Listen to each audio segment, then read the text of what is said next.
oftentimes I talk to people in crypto who are, some of crypto's biggest supporters and boosters, and I actually hear them say, well, yeah, 99% of it is scams. This is the Rip Current. I'm Jake Ward. We look at the big invisible forces pulling on us every day. And I have to admit to you, I'm actually considering changing the name of this podcast because I'm realizing that if I have to explain the name every time, is that just stupid? I mean, I consider a podcast like 99% Invisible, which is all about design, to be a brilliantly named podcast.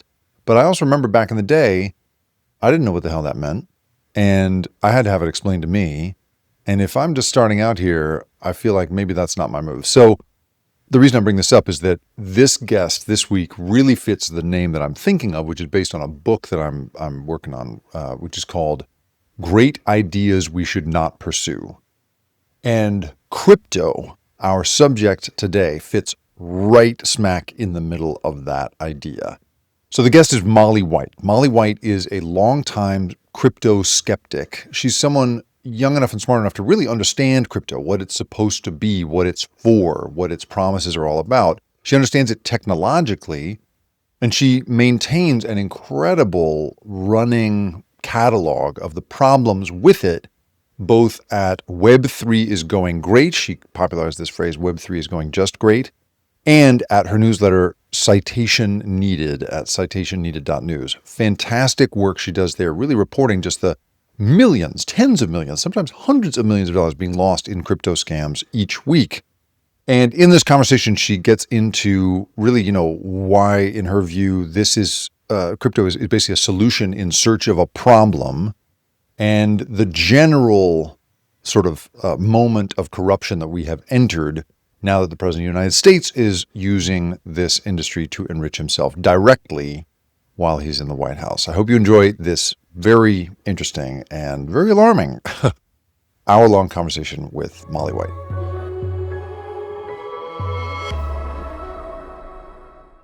All right, Molly, so I don't want to be the guy who's like, hey, tell us what crypto is, but you have to tell us what crypto is. And I especially want to understand it in the context of how you came to understand and worry about it. And I've seen you quoted all over the place in saying that sort of, folks like me who covered it in media, that you wished we had sort of understood it better. And I have to admit to you, I always felt like I was out over my skis with that topic. So give me the, if you could have grabbed a journalist by the lapels and been like, hey, dummy, here's what you need to know about it. How would you have explained it to somebody in my position? Well, crypto is sort of two things, especially these days. It is both the technology that underlies all of these products in terms of, it's the blockchain, it is the system through which these transactions are recorded, and, it is the currency that people are transferring between one another. But it is also increasingly an entire industry. And I do try to draw somewhat of a distinction between crypto, the technology, and crypto, the industry, because I do think there are two very separate things, and they're serious concerns. Yeah, why is that distinction important? I mean, this is often the case, right, in covering tech, is that the raw technology itself is full of promise and full of interesting things, and then it's, of course, where the money gets involved that it all kind of goes to hell. Is that the kind of distinction you're drawing here? Yeah, largely, because, people often refer to me as a crypto skeptic or a crypto critic or something like that. And it is somewhat accurate to say that I am critical of crypto, the technology, in the sense that I think that, people are trying to do things with it that it is not well suited to do. But I am much more so a critic of the crypto industry, which is this industry that has developed around cryptocurrency, the technology that is largely responsible for a lot of those attempts to use crypto to do things that it is not well suited to do, but that has also created this massive lobbying machine that has been very aggressively selling cryptocurrency to lay people as though it is this promising investment that they should be pouring money into. That has been describing it as this financial revolution that's going to fix everything that's wrong with the traditional banking system and traditional finance. And that's really where my criticisms come in. And that, I think, largely explains why I got into writing about cryptocurrency in 2021 or so. because cryptocurrency, the technology, had been around for much longer than that. And I had been aware of it for much longer than that. I was a computer science major when I was in college. I was aware of Bitcoin back then when it was sort of in its slightly earlier days.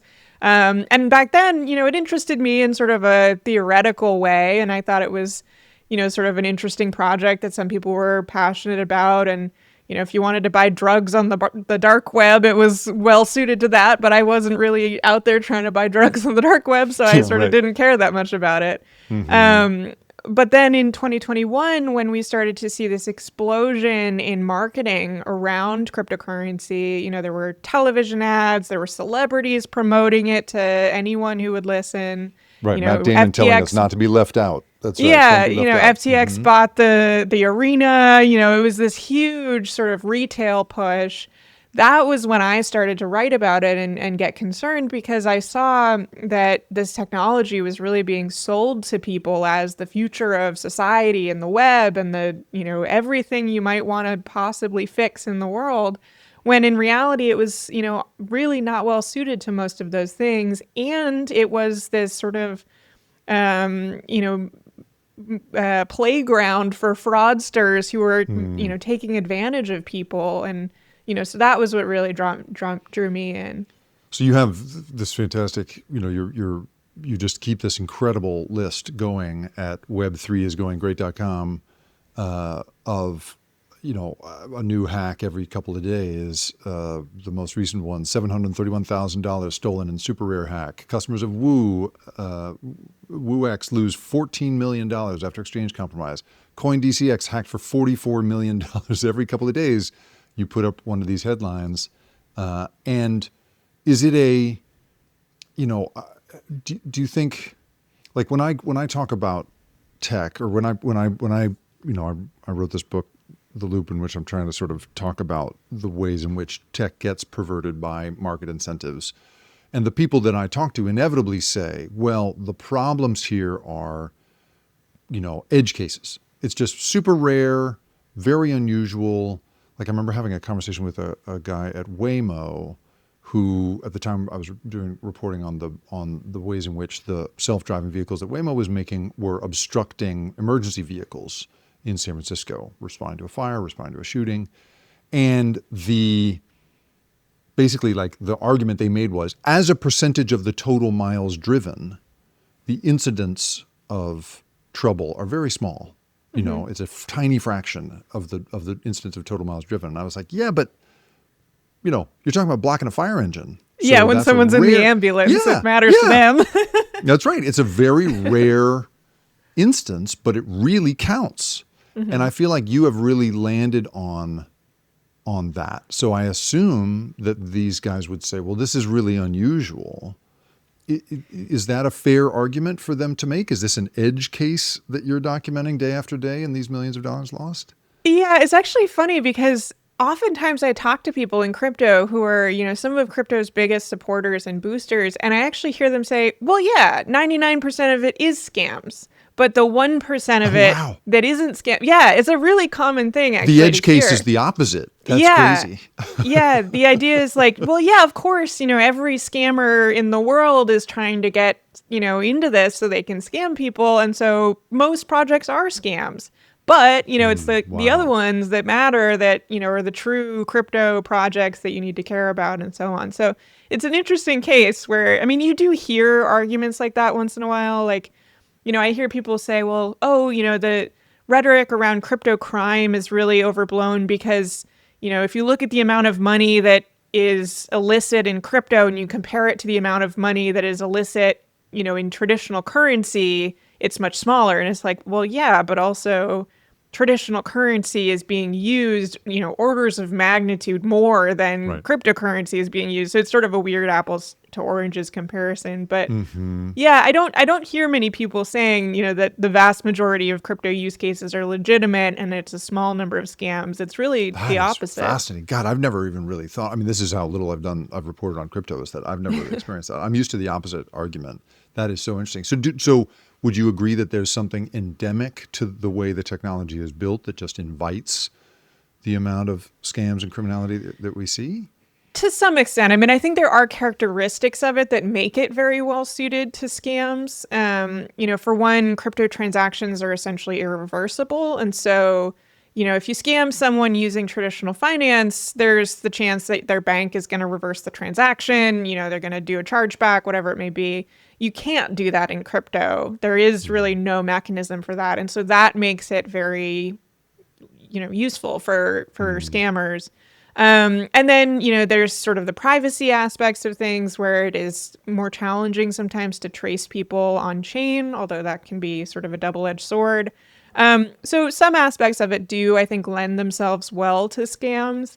But I also think that a lot of it is really cultural. And a Mm. lot of it has to do with the industry and the marketing, where, people who are being brought into crypto are often primed with this sort of get rich quick mentality of, you've Mm. got to gamble on the right coin. And if you pick the right one and you take a chance, then maybe you're going to be that guy who makes $1 million overnight. And so I think a lot of people are sort of socially conditioned when they're getting into crypto to take that big swing or to overlook red flags because maybe this will Wow. be the one that takes off. And so they tend to fall for scams maybe more readily than they might elsewhere.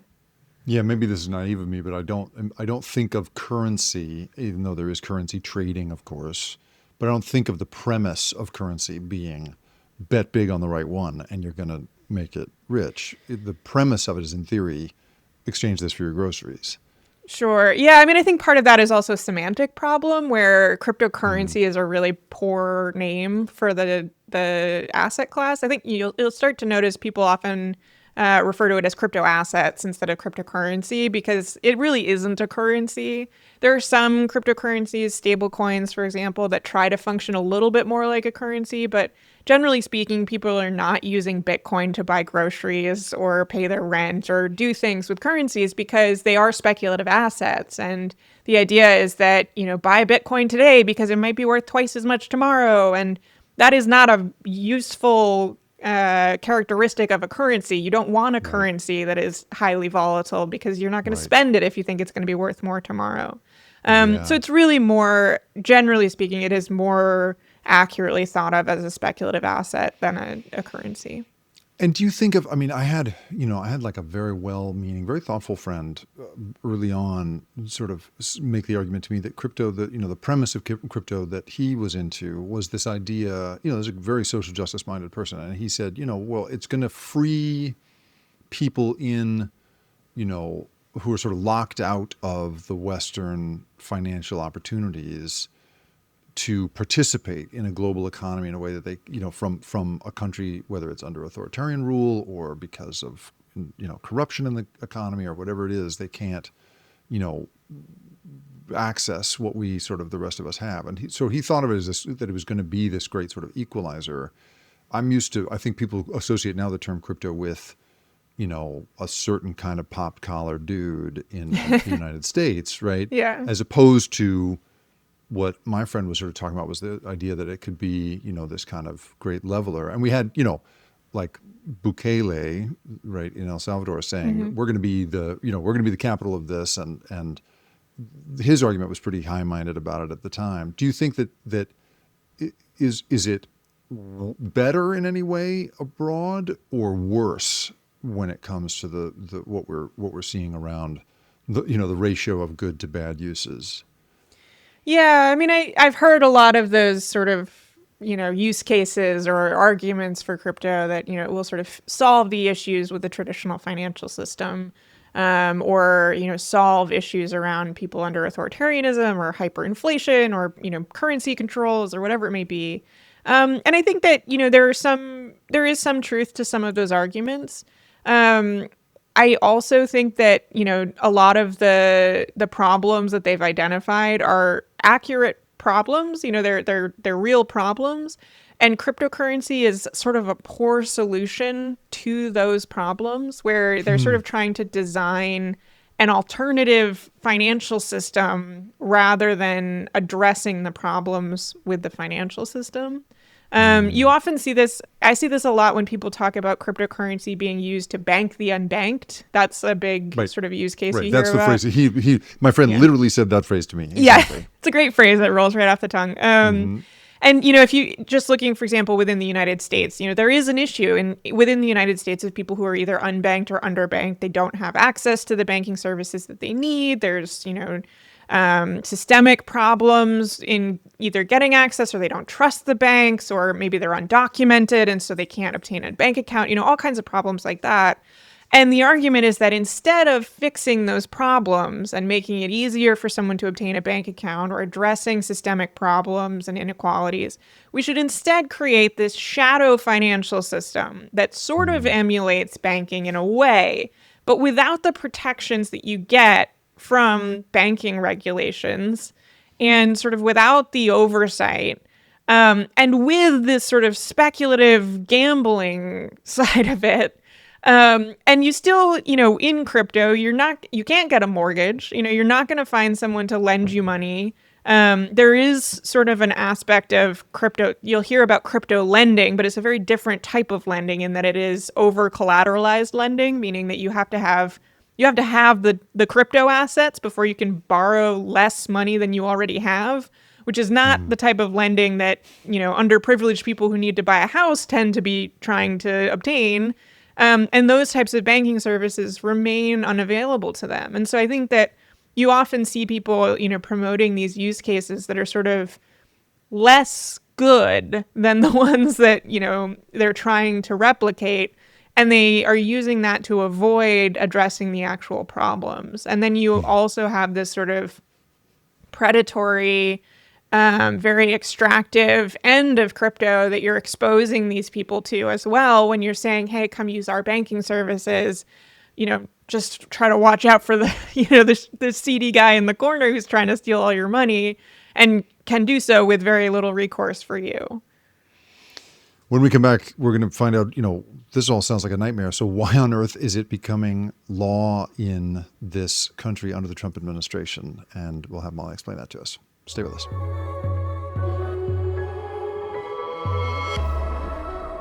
So now you've just spent 15 minutes describing to us the ways in which this demotes household finances to the status of like gambling chips in a seedy casino. And yet we now are in a world in which you're seeing, the Secretary of the Treasury saying we should make this stuff part of the U.S. economic system, and we should create a stable coin, a dollar-backed version of crypto that should be floating around as some sort of national asset.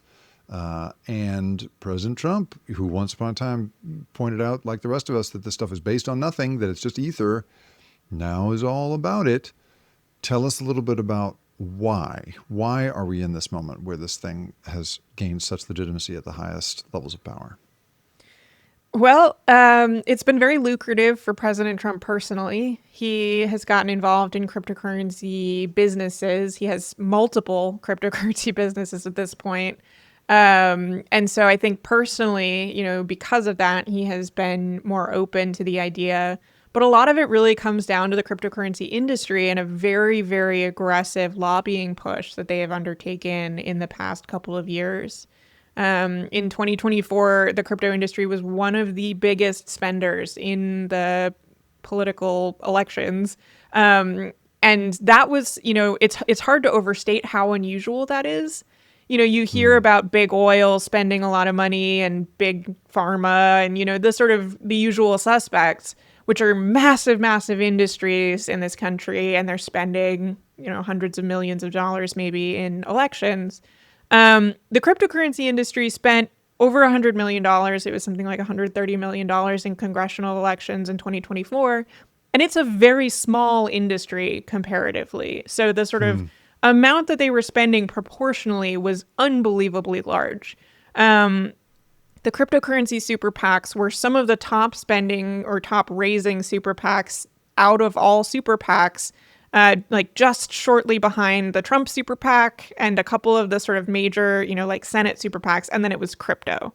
And that's really unusual. And I guess does that tell us, do you think, just the desperation of that industry to gain, they had so much to gain from changing the legal status of crypto. Absolutely. Yeah. They were really facing problems, I think, prior to the Trump administration, where for a long time, regulators had largely ignored the cryptocurrency industry. They were Right. like, we Bunch of don't really, nerds. Who yeah, we cares? don't want to deal with this. It's not a lot of money, not too much happening there. And then things started to get really, you know, over inflated, I would say, in 2020, 2021. That was the era I mentioned before, where people were heavily advertising to retail consumers, encouraging everyday people to put money into crypto, speculate on cryptocurrencies, heavy advertising. And then we saw some of these massive disasters in 2022 when cryptocurrency as an industry essentially collapsed. There were cascading failures throughout the crypto industry where prices had been going up and up and up and up and up for so long that businesses started to sort of count on the idea that the price was going to go up forever. And when that stopped happening, there was so much leverage and so much risk within the crypto world that one failure led to another failure, led to another failure, and the whole sort of system collapsed. And it was a couple of months where it was just business after business going bankrupt or pausing withdrawals, and you never heard from them again. We had these high-level collapses like the Terra Luna stablecoin. Then there was Celsius, Voyagers, a bunch of crypto lenders. And then, of course, FTX was one of the biggest sort of headlines when FTX collapsed. Right, Sam Bankman-Fried. That's everybody. That's the one Yes. guy that seemed to finally crystallize the whole thing for everybody. Right. And that whole dilemma really woke up the regulators and law enforcement. And they realized that, oh, shoot, it doesn't look good for us to be only intervening after everything has fallen apart and, people have lost all their money. And then we suddenly swoop in and prosecute Sam Bankman-Fried. The whole idea is they were supposed to prevent this from happening.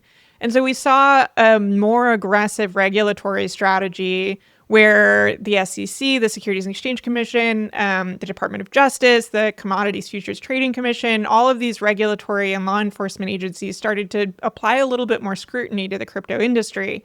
And the crypto industry, fell apart, emotionally speaking, as a result of this, where Deeply wounded. Their feelings were so hurt. yeah, I mean, that's sort of where you get the rhetoric now of we were being persecuted by the Biden administration. Wow. All of these, unfounded lawsuits against us and all these types of things. And so that really kicked off a lot of this lobbying, which was to pursue deregulation, to basically carve out exemptions for cryptocurrency companies from the traditional financial regulations of the SEC, the CFTC, et cetera, to call off the DOJ and to not only do that, but then also legitimize cryptocurrency and essentially open up this whole new market for these cryptocurrency companies by giving it the government stamp of approval and to some extent even incorporating it into the government strategy through Bitcoin Strategic Reserve, essentially having government entities acquiring cryptocurrency, which is, a great boon for anyone who holds those cryptocurrencies and, is subject to the increased demand. And then, of course, new avenues for new money to flow into crypto via exchange traded funds, for example, or cryptocurrency being accepted as assets for retirement accounts, things like that. And so that's sort of what we're seeing now is this sort of two-pronged thing where it's both deregulation so that these companies are no longer having to, concern themselves with compliance and the types of regulations that previously were expected of them, and also this new legitimacy and access to much larger pools of money to sort of keep the whole industry afloat. And do we know, was there a moment when, President Trump is famous for not being able to read a thing, really. He has to be given a thing typically as a visual presentation, famously his intelligence brief every day, which he rarely looks at, has now had to be turned into a kind of like, they've looked at Tulsi Gabbard's looked at like making a little movie out of it. Like there's Picture just book. it's just yeah, a little picture book, literally. I assume there was a moment when Trump was pitched how this works, and someone got through to him on at least explaining how much money he could make and how easily that money would flow. Do we have any idea when that was, or how that was, or like when it was that he got, the right visual presentation at the right moment that turned him around on this?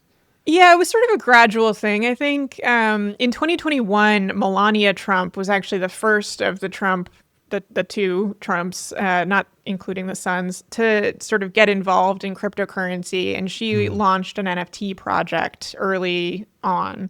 And she made a little bit of money from it. It was not, a roaring success by any stretch, but, she made a little bit of money. And then Trump himself launched an NFT project not long after. And this is, in collaboration with other business entities and sort of Trump allies who I think were promoting cryptocurrency to them as potentially a lucrative source of money. And, if you think about it, NFTs do kind of line up with the Trump sneakers and the perfumes and the Bibles and the ties. Yeah, sure. It's like you just have another thing and it's a You know trading how card this will go, kind Mr. of. President. We're going to put your name on this thing, and it will Yeah. be. Yeah, that's right. And so I think it was probably a pretty easy sell in that regard. And then as he made a couple $1,000,000 with essentially no effort required on his part other than, agreeing to a licensing deal, I think things started to look more appealing. And then when you combine that with the lobbying that we saw later on from the crypto industry, which was embarking on this very aggressive campaign, not only of fundraising, but of also convincing everyday people, voters, potential voters, and also potential candidates that crypto was something that you needed to get behind as a candidate, because otherwise you were going to lose access to an important demographic of voters. The crypto industry was commissioning polls, very questionable polls, essentially saying like, look, young men, you're trying to get access to young men voters. They love crypto, especially men of color. They love crypto. And so, if you're looking to get these people, you got to get in behind crypto. And so I think that was also a big part of it, was this idea that like the easy way to get the young male voter is to get behind crypto. And they really did, commission these polls and make these press releases basically saying like, there's this huge block of American voters who are going to vote based on cryptocurrency.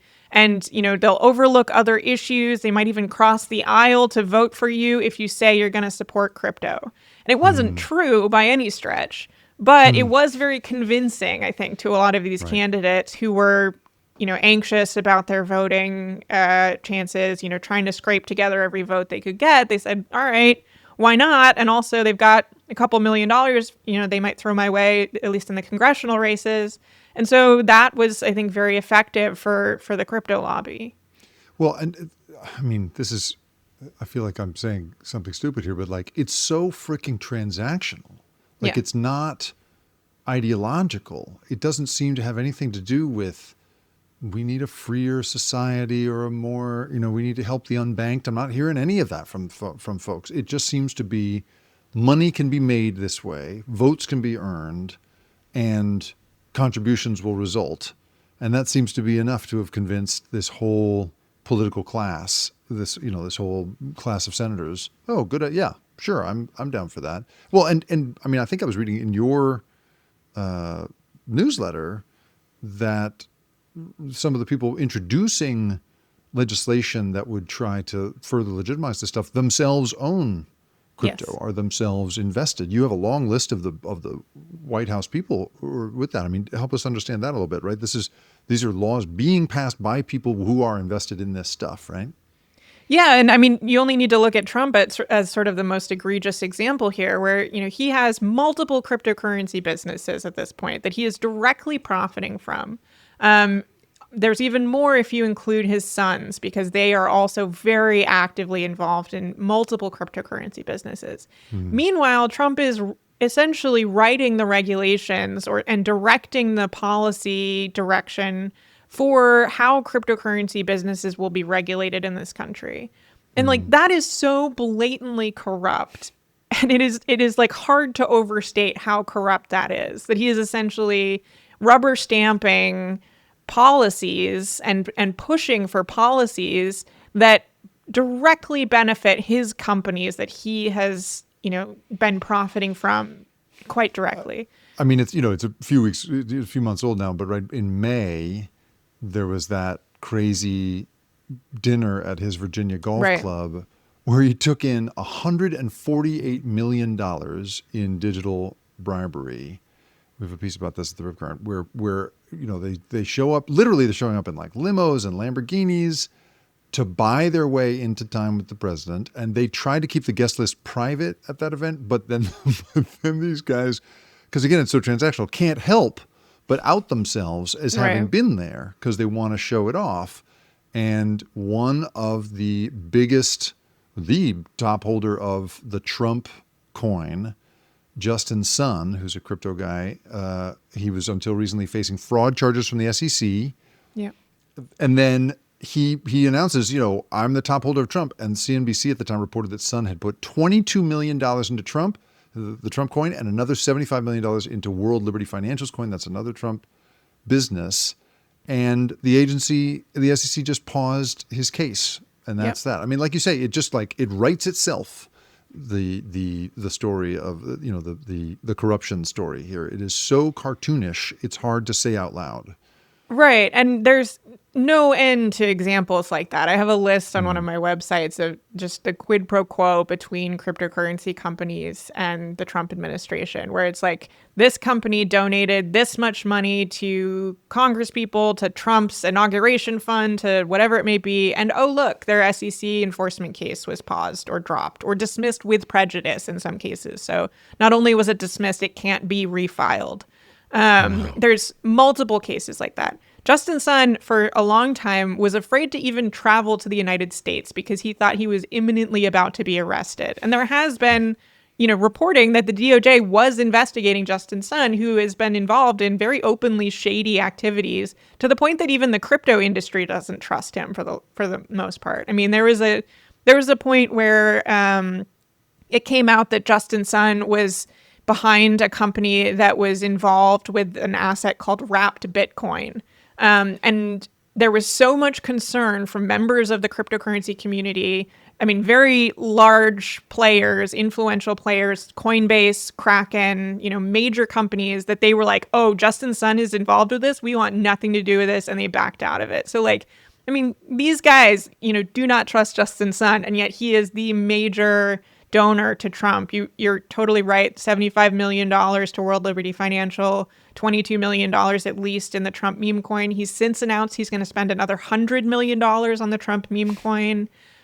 He's got business ventures that are, supposedly being brokered by some of the Trump sons. I mean, it's really unbelievable the degree of, transparent bribery that's happening here. I'll just point out Federal Law Section 201, Title 18, and I'm reading this, you guys, I don't have this memorized, defines two illegal ways someone might seek to buy favor from a public official. And the big one is, there's a lot of stuff about quid pro quo and defining sort of what it is to say thanks for an act and exchange money for that. But it can be as inspecific as this. If it was given with a non-specific intent to curry favor with the public official to whom it was given, and that's considered a gratuity, legal term for another form of bribery. Yeah, so we're right in the smack in the middle of that, which, again, like just to the transactional nature of this isn't ideological. It's just we can move money easily in this way. We can get money easily in this way. It's really amazing to me. When we come back, I want to ask Molly about what lessons we have learned from crypto as we now think about the hype around AI, which is the thing I think about the most. Stay with us.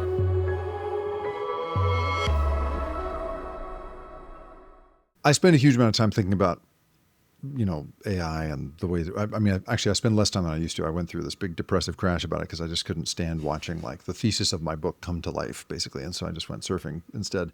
But now that I'm sort of looking back at it again, I was looking across how things you've had to say about this. And you gave a talk at South by Southwest in 2023 in which you sort of took some of the lessons from what you've looked at in covering crypto and tried to apply them to how the hype around AI is functioning and how money is flowing in that direction now. President Trump not coincidentally is turning the taps on for that industry as well. Tell us a little bit about the parallels that you see in how these two industries are moving. Yeah, I mean, I think that there are really, noticeable parallels between the crypto world and the AI world, and certainly there's a lot of overlap between the two worlds these days. But I think a lot of it comes down to hype, which is, generally speaking, I consider hype to be sort of the difference between what the technology can actually do and what people say that it is doing or maybe one day will do. Mm-hmm. And there's every technology, I would say, has some amount of hype, especially when there's money involved and, people trying to market it and all that kind of thing. But crypto is really quite unique in terms of the degree of hype, which is, the technology has some unique characteristics, certainly. There's some unique things about blockchains around immutability and decentralization and those types of things.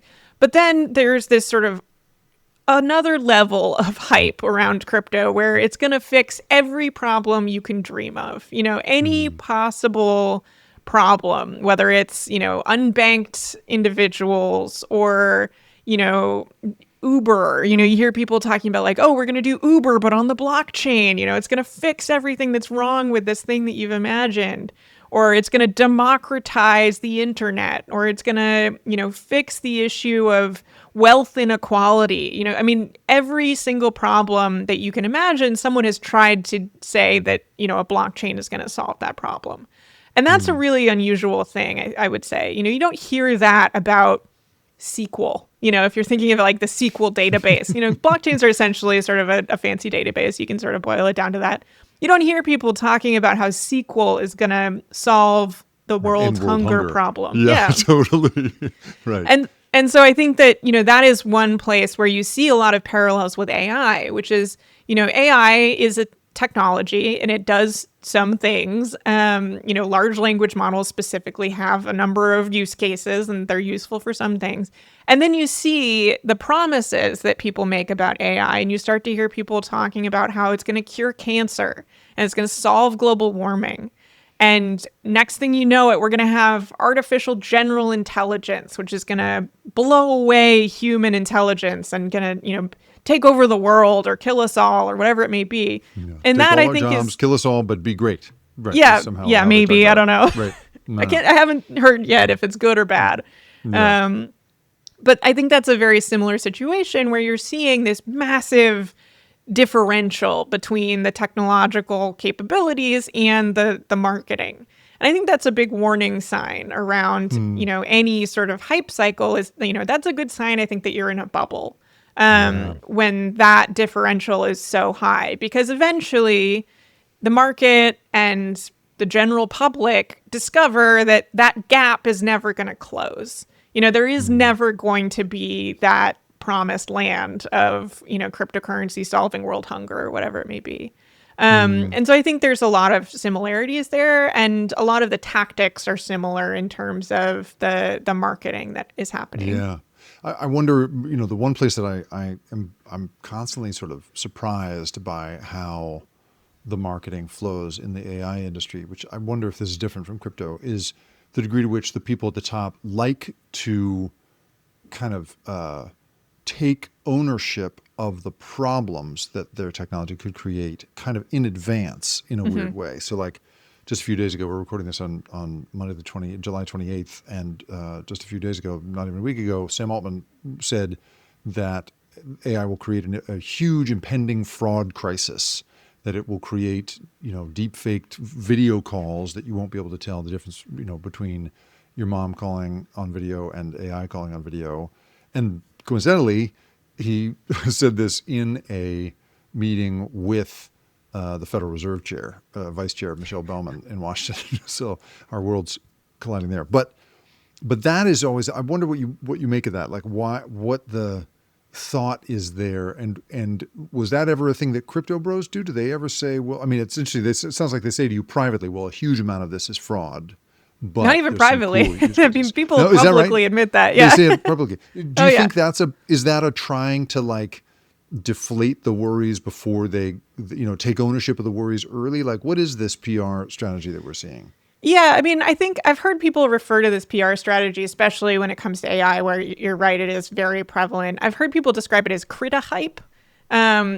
Basically using criticisms to Yeah. hype up the technology by basically saying, AGI is going to be so powerful, Right. it's going to destroy the world It's and so all this good, type it's of stuff. scary. Yeah, Right. exactly. Like I Right. tried it and it freaked me out. You hear the Yeah. CEOs saying this Right. stuff all the time. And I think it works really well. I mean, it gets headlines for one, which I think is very Sure. effective. Every time Sam Altman or some other AI CEO says something like this, you see all these headlines about, doom and gloom, AI is going to take Right. over the world. And so I think that's a part of it.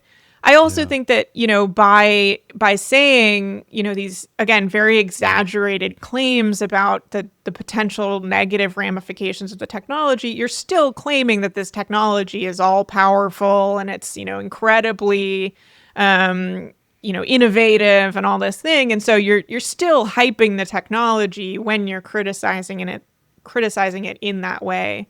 Hmm. Um, I would say you do see some of that in the crypto sector. It's a little bit of a different form in that it's more of the sort of like imminent doom related to it. So you'll hear people basically say you need to buy Bitcoin because the dollar is going to collapse.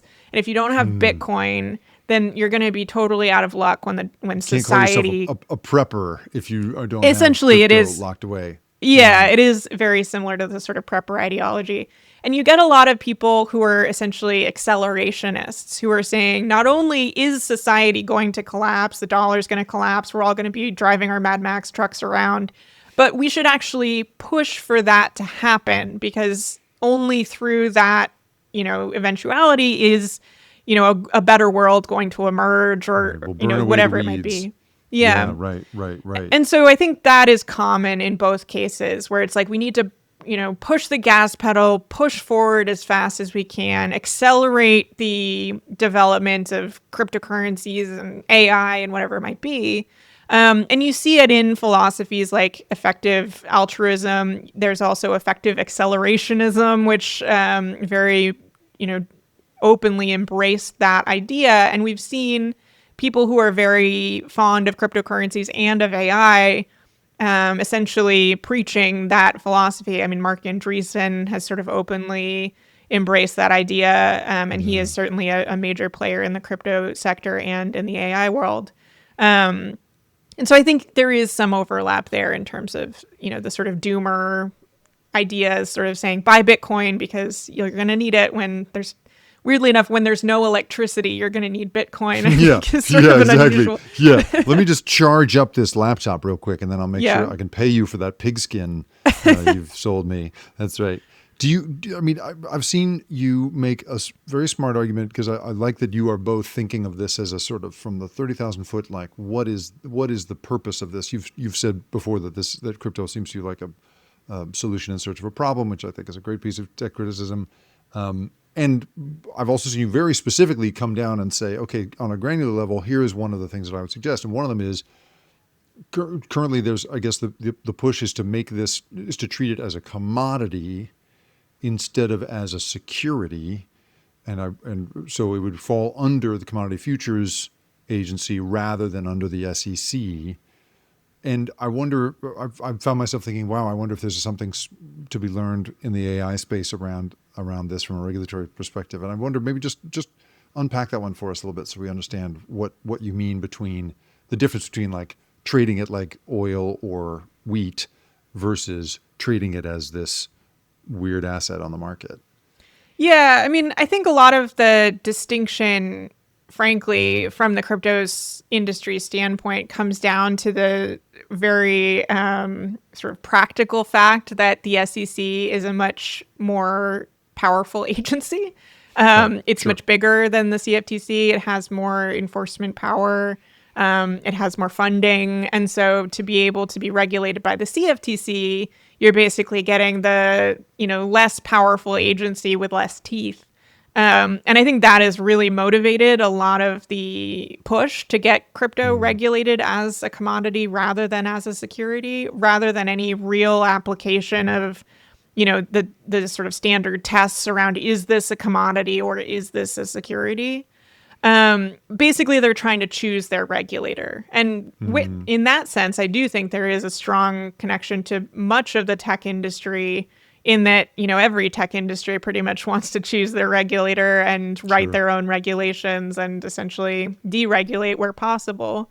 And they've had a Um, really strong track record in doing that. They've done a great job of that, I would say, over the years. That's been Yeah, and exactly the certainly in case. the last year or so, they've had quite a lot of Hmm. success with the deregulation end of things. So I think a Hmm. lot of it is very sort of opportunistic and has, very little to do with the actual structure of the asset and much more to do with the regulators that they would like to be dealing with. And when you talk to regulators about this, do they feel to you up to the task? One of the things that I hear so much from critics of AI criticism, if that's a way to even say it, very meta, is that they feel that Washington's not up for it. Oh, well, you Yeah. should just leave us alone. I had a conversation with the Eric, what's his name? Not Eric Prince from Blackwater, but the former chairman of Google, who basically was saying, and he's now a big investor in all of these different AI companies, even while he's consulting Washington about it. He even funded a set of congressional staffers to consult and educate these senators, and so and his argument to me was basically in this interview, just leave us alone. Only we are smart enough to know how this stuff is going to work or how to even regulate it. Let us figure it out. We'll put some guardrails around it first, and then you can sort of base your rules on what we learn. And I wonder, do you in your experience of talking to regulators around crypto, do you feel like they are, at least intellectually, probably not resource-wise, but are they up to the task? And can we learn anything about the degree to which you think regulators can be up to the task for other kinds of technology like AI? Yeah, I mean, I think there's variance. And this is true for both regulators and lawmakers. I would say that, like, some are better than others. Some have a surprisingly good grasp of the technology. Some very much do not.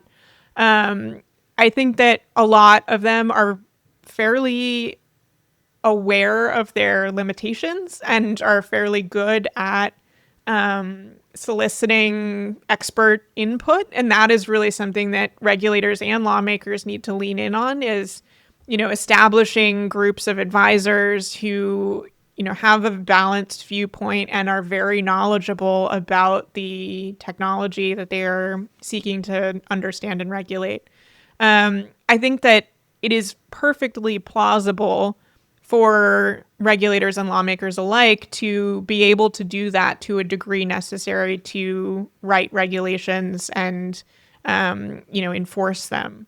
And I really don't buy the argument that only we, the exalted, software engineers, understand this well enough to regulated, and that we should be trusted with basically no guardrails imposed down upon us to self-regulate, because we've seen how that goes. Every industry says that it should self-regulate and there should be no outside enforcement, and trust us, it's going to go wonderfully. I mean, Yeah, that we was don't the need crypto seatbelts. Don't worry industry's about it.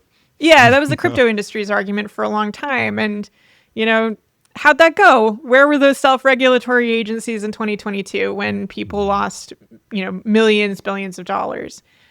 Where were they cleaning up the wreckage, preventing that from happening?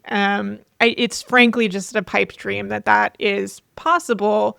But it's one that, we sort of fall for that argument over and over and over again, from, wealthy and powerful people who have a very strong interest in not having to abide by regulations, consumer protection laws, whatever it may be.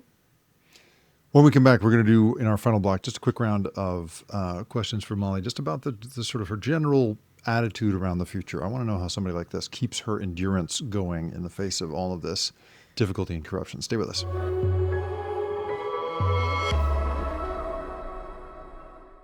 The internet tells me that you are 33 years old, which I'm trying to think back to. So I'm 51, and I'm trying to think back when I was 33, the degree to which I was able to sort of like I burned out. I remember burning out in my early 30s and experiencing that in a very visceral way, such that I really had to sort of drop out of life for a little while. And you are right now like covering a thing that one would very, if you were trying to explain this to somebody who knew nobody about it and they looked at how things were going, they would say, well, this isn't really going in the direction one would want in terms of safety and regulation and the rest of it. This seems to be going a bad way. Do you feel that way? And if so, how do you keep yourself going? Like, how is it that you don't burn out on this topic, considering the levels of corruption we're seeing around it right now? Yeah, I mean, I would say you're totally right that I do feel like it is going in a very bad direction. The changes that we've seen in the past, 7 months or so have been pretty devastating in terms of, sort of the regulatory aspect of things. I'm very depressed about the state of, corporate spending in politics at this point. I mean, I think I always have been, but I'm especially depressed about it these days. So, it is a tough slog to sort of constantly document how things seem to just be getting worse. And, the industry is, sort of setting fire to any of the remaining regulations that might protect, the traditional financial system or everyday people from, potentially catastrophic collapse. So I am, very worried about the future at this point. And so a little yoga that'll turn you right around. That seems like that'll get it done. Just a little meditation, Molly. Yeah, right. Yeah. So do you think? So what do you do? I mean, how do you? I heard a really interesting phrase the other day from somebody. I was talking to somebody about it was a local elected official who was talking about just how hard things are sort of in local government right now. And I was asking her that question as well, like, how do you keep going? And she really had this nice phrase that I don't fully understand, and I'm not sure she even fully understood it, frankly. But I've been using it and playing around with it a lot, and I'll bounce it off you. Which was that she says that she borrows joy from the future, that she thinks of the world, especially in her world of government and cities, as being in such flux that it goes all kinds of weird directions. A bad thing happens, but some really interesting, creative, cool stuff flowers out of that. And she imagines this future in which things are, better as she would want them to be. And she borrows joy from that. And I'm just like, that really has haunted me for some reason. and I don't know, that may or may not resonate with you, but I think about like, I come up as somebody who really, I have fundamentally a lot of optimism in humanity. Like I really like human beings. I think of the fact that we get to live in houses and get along and stay in our lanes on the highway as kind of a miracle. And so my standards are pretty high, low. I don't know what we would say. My standards are pretty, my standards accommodate a lot of trouble, really. And I think I like to imagine there's a future, considering that we've come up with some great stuff, antibiotics and travel and, all of this, in schools and, there's good stuff in this world. And so I like to imagine that a future built on all that stuff, I can sort of borrow joy from that. Does that do anything for you? Do you think about I'm so curious how you think about this stuff.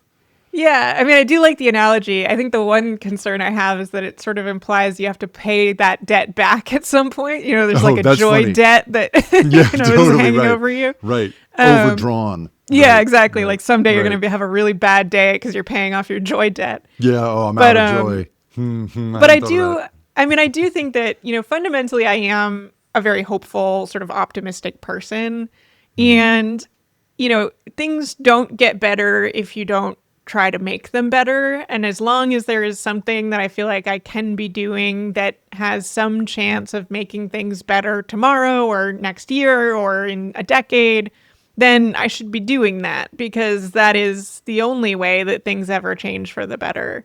And the only way that things have ever changed, that humanity and society and, America or various other countries have gone through dark periods in the past. And the only way that ever changed and we ever saw better days was because people were working to push back against the negative, influences, the negative, people who are making, pushing things in a bad direction, there were people who were out there trying to make things better, trying to educate people, mobilize people, help people understand what was going on around them so that they could, make changes tomorrow or down the line. And so I think that's really what keeps me going mostly, is the feeling that, if there's something that I can be doing, I should be doing it. Yeah, I like that a lot. I like that a lot. And there's some comfort for me in the idea. One thing I often find myself repeating is this idea that in the United States, we're not good at regulating much, but we are pretty good at regulating things that cause either death or financial loss. We really, like death and money, we really care about in this country. And in your specific case, the thing that you cover, it does feel to me like we've seen in the past reckonings in which, banks try and issue their own money and, and that goes terribly wrong, or there's an enormous financial crash and then, we get the New Deal out of that. And, all kinds of interesting, like we've seen corrective measures before around that stuff. And I wonder, do you take any comfort from that? To some extent. I mean, I do think that, there is some argument that maybe things just have to get a lot worse before they get better. And that, another Great Depression is going to, result in, the securities laws. There's an example of like things went so badly that we got this regulatory regime that has lasted for 100 years now and has worked fairly well and has made, the American stock market sort of the hallmark of the world to some extent. I don't love that. It's not like, oh, Right. good, we're going to just make things. It's sort of the accelerationist idea that like things have to get really bad. Yeah. Because, I think the accelerationist idea that, that is a good thing that we should be moving towards very much overlooks the suffering that comes out of those types of things. Right. There is no financial collapse where everyone emerges unscathed, definitionally. Right. There isn't even a financial boom in which everybody gets to. That's true. Right. Somebody's got to lose in our system. Right. That's how it works. Right. And so I really don't want to sort of have to fall back on the idea that maybe there needs to be so much suffering that we come out of this for the better. But I do think there is some truth to that, just looking at history, that, there have been, very dramatic events that have made us realize that, that was the wrong direction to go and we need to get back on course. Unfortunately, I mean, for a long time, I sort of hoped that 2022 in the crypto world was going to be that. There was this brief moment where, members of Congress were saying we need to make sure this never happens again. We can't have another FTX. Too many people lost too much money, people's lives were ruined, et cetera. And certainly the crypto collapse was a much smaller scale event than, the Great Depression or the 2008 financial crisis or whatever it may be, but it was still catastrophic for some people. And I think there was a moment where there was a glimmer of hope that things were going to get better after that. The regulators were going to step up. Maybe Congress was going to get involved if they had to and, write some new legislation, whatever it might be. And then that really petered out. We lost the momentum. And then certainly the crypto industry stepped up its lobbying very shortly after that. And so I think the sort of confluence of those two events really ended any hope that came out of that.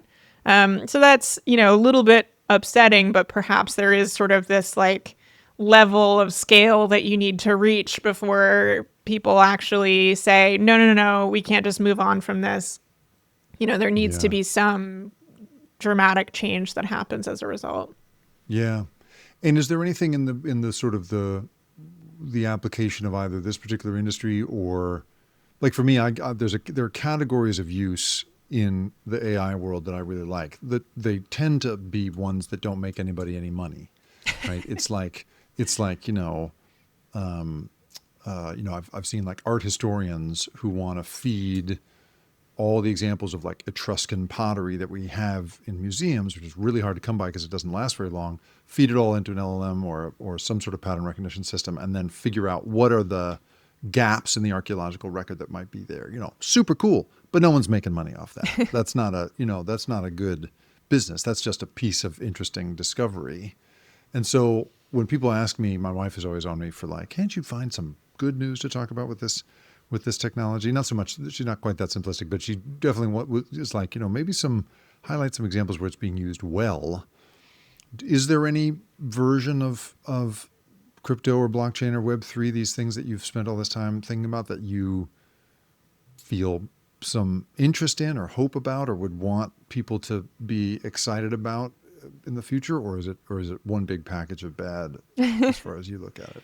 Yeah, I mean, there's not much in the sense of crypto projects, blockchain projects that I think are really sort of revolutionary in the way that we were promised. But I do find some hope in the fact that a lot of the people who are working on these projects have identified very serious problems that do need to be resolved. I think there are very serious problems with the traditional financial sector.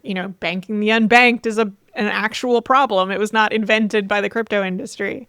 You see a lot of talk in sort of the Web3 era, or the Web3 sort of sector, where they're talking less about just pure financial instruments and more about, technology you can build on top of the blockchain, about democratization of various protocols, making it so that people can more fairly engage in governance. There are a lot of interesting government experiments that happen around, decentralized autonomous organizations, DAOs, that are just people experimenting in new ways of sort of more equally distributing power within organizations.